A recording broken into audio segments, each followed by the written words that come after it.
What's up everyone and welcome back to another tutorial. Today we're going to see how to cancel Amazon Prime subscription. First thing first, go to the Amazon website and sign into your account. You can reach your Prime settings in two ways. Go to Accounts and Lists, Account and then Prime, or go to Accounts and Lists, Prime Membership. Both options take you to the Prime Membership page.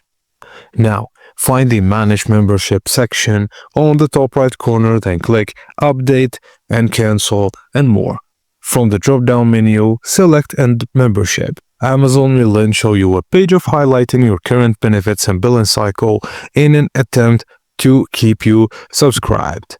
Now at this stage, you have two options, Remind Me Later or Continue to Cancel. Just click Continue to Cancel if you want to move forward. And that's it guys, as simple as that. Thank you for watching and please don't forget to like and subscribe for more.